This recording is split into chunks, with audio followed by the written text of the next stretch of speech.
Okay, here in round 3 we have the choice, which is certainly what our deck wants. Oh, no black mana is a problem, but I'm going to try it. Pretty decent distribution of spells to lands.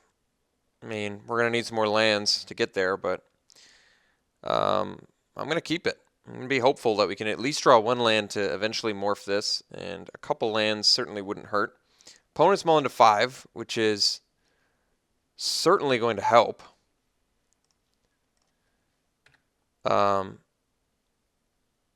So, hoping for some land draws, or at the very least, some 1 and 2 drop creatures. All right, there, that qualifies as one of my. I think my opponent knows what I drew that turn.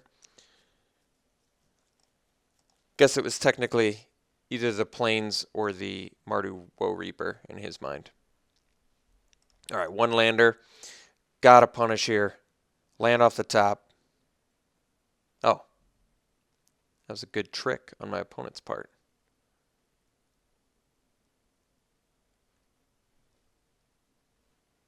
Huh, that was a really good trick on my opponent's part. All right, well, I could attack and ride down. Yeah,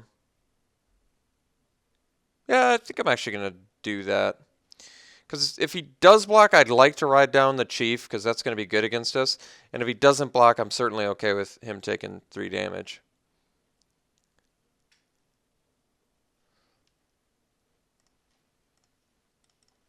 Alright. So, not exactly what I wanted, but I think a 2-3 body, like I said, is pretty good against us. So, dealing with it is nice. If he plays a Morph next turn, I'm really hoping we draw a land now, but even if we don't, we get the Lurkers morphed, so not the worst. He's pretty well fixed, though, so his multi 5 certainly didn't hurt his mana base too much. We still need a black mana to even, like, do some stuff. Oh, well, worked out. So now we get to do War Shrieker plus Lurkers, which I am going to do instead of the Skull Hunter.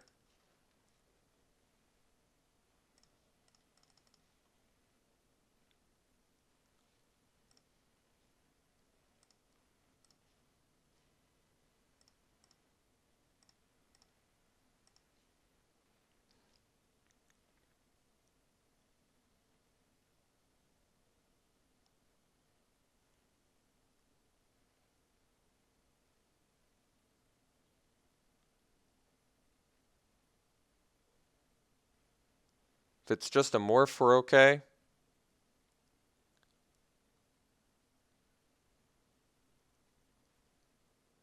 Citadel Siege. Alright, so you can buff stuff or tap a creature. Wow, so you can tap stuff down. Citadel Siege, pretty good here, admittedly. I assume he picked dragons. Whoa. It's a pretty bold move, I would say. Especially since he won't even get it next turn. Oh, wait, at the beginning of combat on your turn. All right, I read it soon enough to catch myself. So, yes, he can play a creature and buff it. Well, Ride Down was pretty much the best possible draw I think we could possibly get. So, let's get in for 10 damage here, which is just insane. Yes, I could have played Skull Hunter, but I think I'd just much rather get in for 3 additional damage here, since now he's motivated to just play a creature, buff it, and hope that that's enough, and it's not going to be. So he can play multiple creatures here to sort of save himself. But if he plays one creature and hopes that's enough, I don't think it's going to be enough. All right, Merrick, Nightblade, certainly not enough.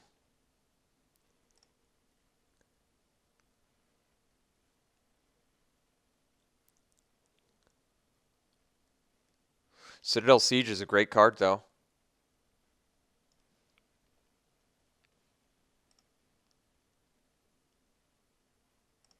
Certainly against us, too. But we just happened to get a... I mean, let's face it. We got a good draw. Our opponent mulliganed to 5. And he still... Let's be honest. Our opponent still did pretty good on a mull to 5. I mean, I believe we're going to win here because I can't think of any 1-mana thing he could possibly play.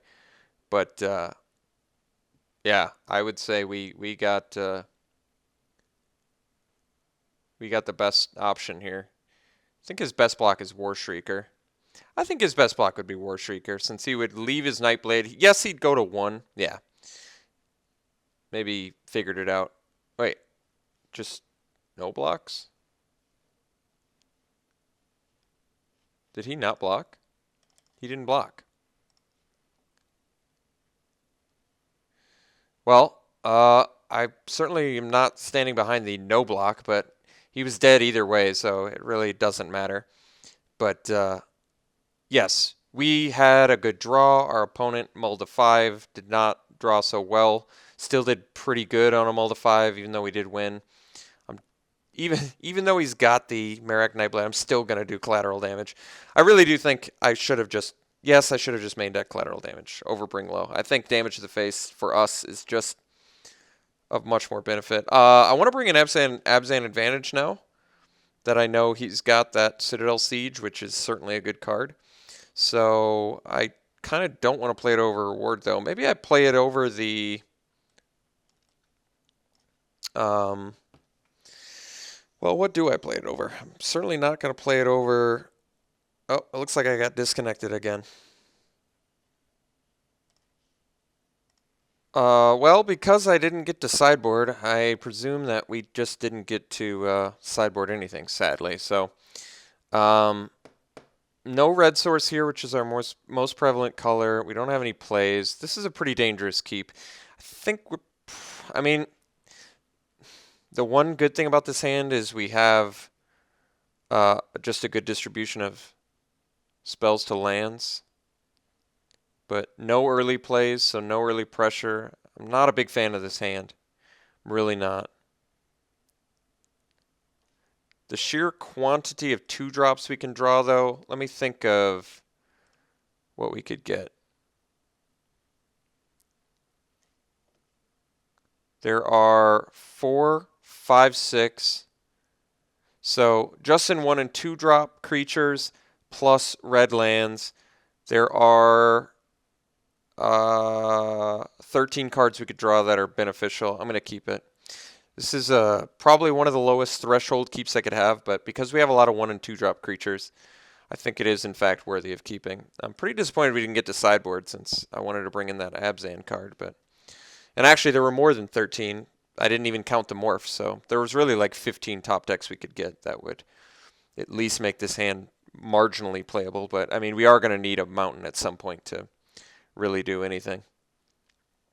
Still definitely disappointed I didn't get to bring in that Abzan advantage, so if I lose this game, I'm going to have to do that.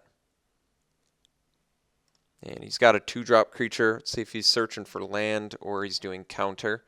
I would prefer him to do land since it would take his draw step as well.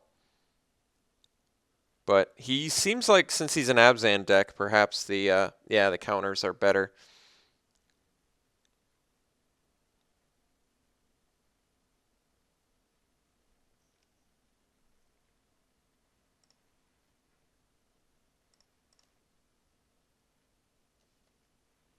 Just going to F6. Should have done that already. All right. No red mana, but 2-drop creature is certainly a welcome sight.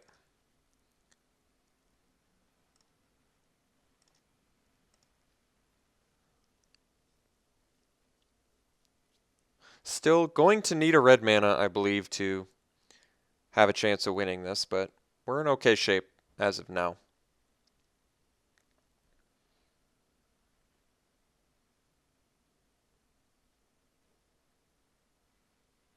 All right, more ramp and bolster, so he's got a pretty good threat on board now.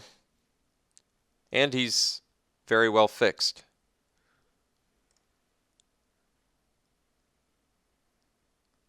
Would appear Bring Low would be pretty good in this match.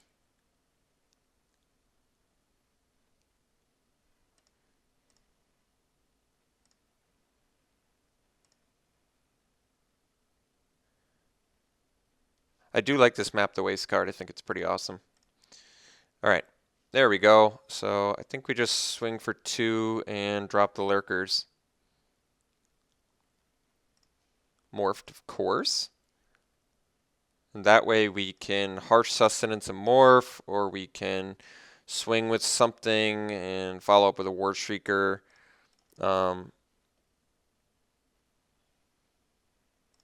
So options at our disposal here. So like we can attack next turn, and if we retain all our creatures, we can go War Shrieker plus harsh sustenance, but we shall have to see. I think I still kind of like this harsh sustenance card. I think it's actually pretty good. I mean, you need to have a pretty good creature count to make it work, but we have 16, so not that bad. At least I'm starting to feel more comfortable, at least with our hand. I had some fears if we couldn't find the correct card, but this is pretty adequate.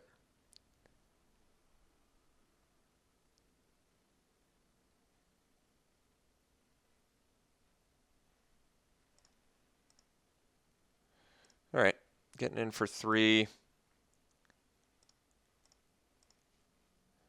So I can do a couple things here. I think I swing with my morph, unmorph if I have to.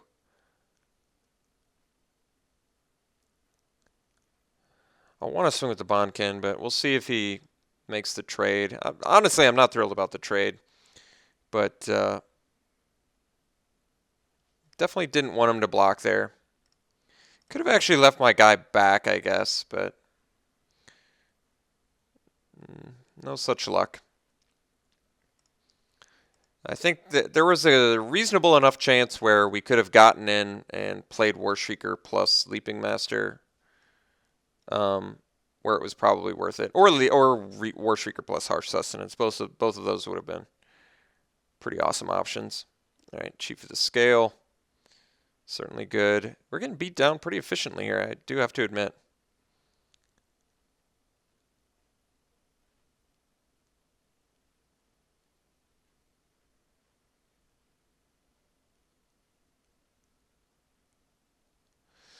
Jeez.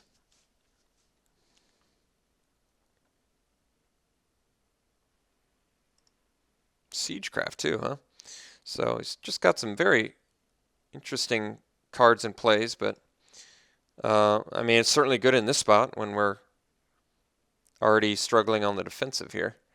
So he's put us in a pretty difficult spot, I admit.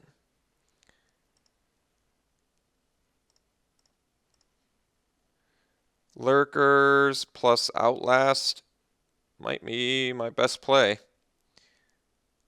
Can't really comfortably attack here. I can attack, hope he doesn't block. It seems highly unlikely. I think we just go Outlast plus Lurkers and pass. Oh, it cost me 2? Well, I can't even do that.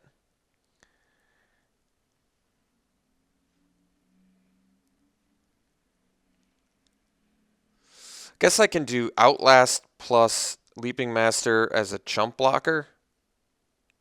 Man, that seems pretty bad. But then again, so does the Lurkers play. I can't really afford to take too much damage. He's got 1 card left. Let's do that, I guess. We'll do this. Sleeping Master's got to be a chump blocker. We're just trying to preserve our life total at this point.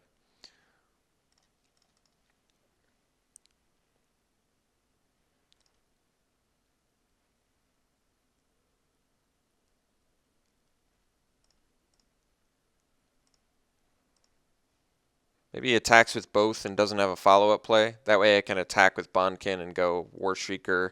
Heart Piercer potentially if I draw land, but admittedly Heart Piercer's not even that good here. So more likely War Shrieker into Lurkers.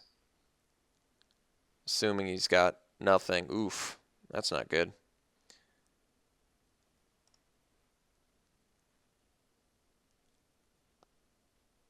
Well, we were going to chump block anyway, so at least he doesn't have another creature. Just one guy coming at me here, but we're going to be able to at least comfortably get in with Bonkin. I feel like that's correct to block there. Any creature and he kills it with Sure Shot, so let's at least get some damage shielding out of it. All right, so we'll swing in and then we'll go War Shrieker plus Lurkers, I guess. Morphed.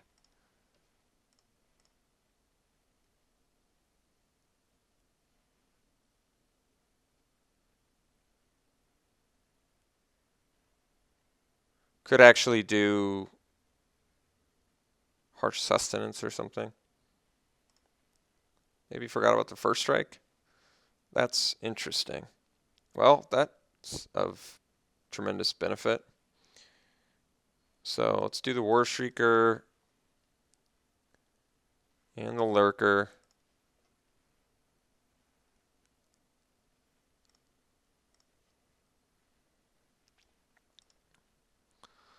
Trying to think if I want to chump with War Shrieker here. I kind of don't.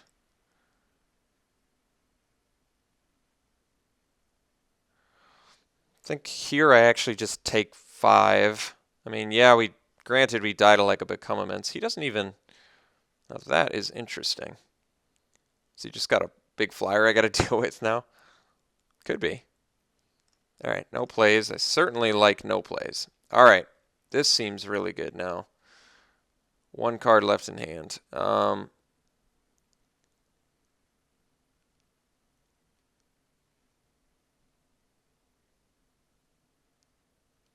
Let's just swing with 2 guys. See if he blocks and go ride down plus Skull Hunter. Yes, I could swing with the Morph too, but that seems like an easy block with his Chief of the Scale.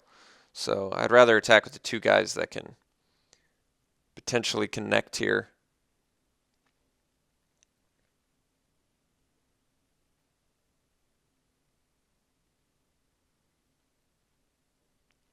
Definitely curious why he made the block on the Bond Cannon and why he chose to leave the guide back.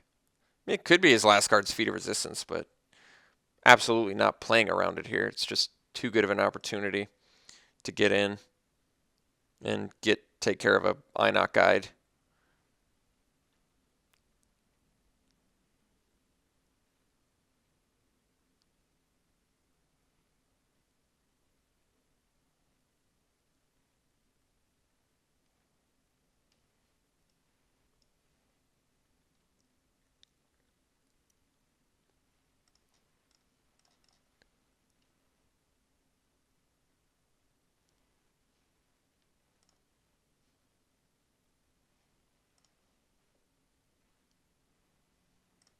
Follow up with a Skull Hunter seems pretty good. Get rid of his last card, which is Smite the Monstrous, which would have been able to connect on our Cannon Lurkers, so that played pretty well. We also have Harsh Sustenance now to sort of bring us back in. Got to admit, I'm pretty surprised with how the board has flipped here. Definitely think he should have attacked with the guide. I believe he was aware of our ride downs, just based on game 1.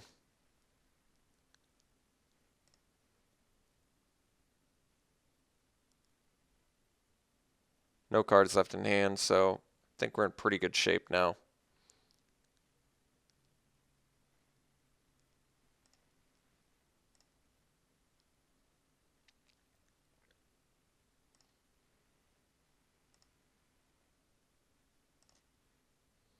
Can I get in for lethal with Harsh Sustenance? I don't think so. So I can Harsh Sustenance for 4, get in for 10, gain a bunch of life. I think that's probably the wisest idea anyway. Although I can just swing with Bond Cannon War Shrieker. But, well, yeah, I guess we can. Doesn't really have a good block. And then I play Rough Rider. Let's do that instead. I can't kill him either way, so let's do the one that progresses the board the most.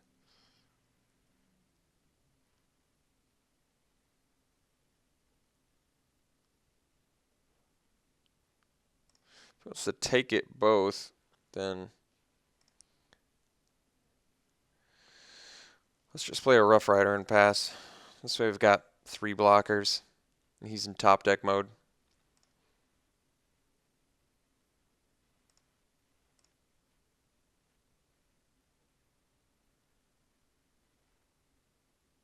And he drew a land, so almost positive he is certainly dead at this point.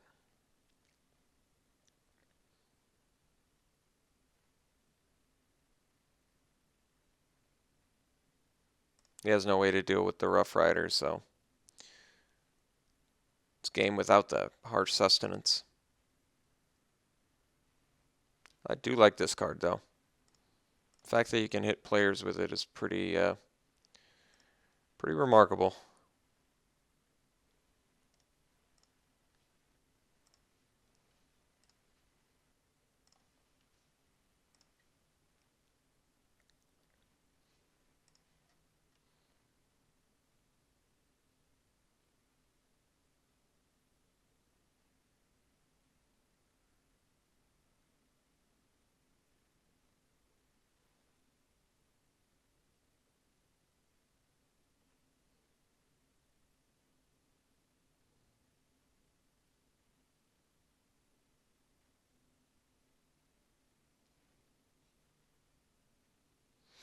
All right, so ended up going 2-1 with the deck. Definitely good. So the major issue, as I mentioned during the drafting process, was the fact that we were like a mix of 3 colors, which isn't ever really what you want in any deck, but I think it even gets more present, more apparent rather, when you're running an aggressive deck, because an aggressive deck is so reliant on hitting those 1 and 2 drop creatures. You're not an aggressive deck if you don't have a bunch of 1 and 2 drop creatures. We had a good amount. We had 7 plays that we can do creature-wise, turns 1 and 2, which is certainly an adequate amount. And our removal suit, as I said, is good. Double ride down. Lurkers are just really synergize well with the ride downs. We got a chance to use Outpost Siege for a little bit of value. So round 1 was the only one where I feel as though our mana base did not come together in the right way, and we ended up getting punished pretty hard for it. And I think the most disappointing aspect was our opponent was missing land drops, and we still could not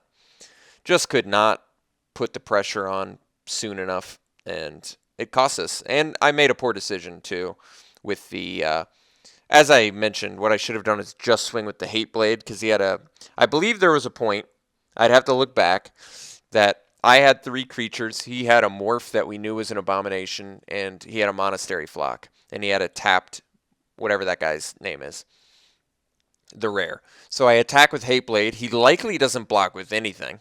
He takes his 1, then I play War Shrieker plus the Skull Hunter plus the Harsh Sustenance to kill his rare, and I really think that could have turned the entire tide of the game. So honestly, even with the bad mana base problems we had in match 1, it was my own fault for playing in a subpar fashion. So I really don't have anybody to blame but myself for the round 1 game 3 loss. And I regret it, but I'm happy the deck performed well in rounds 2 and 3, because this deck certainly looks good on paper, and it did play well for us in round 2 and 3. So I am happy with that, satisfied. I hope you enjoyed the draft regardless, and we'll see you for the next one.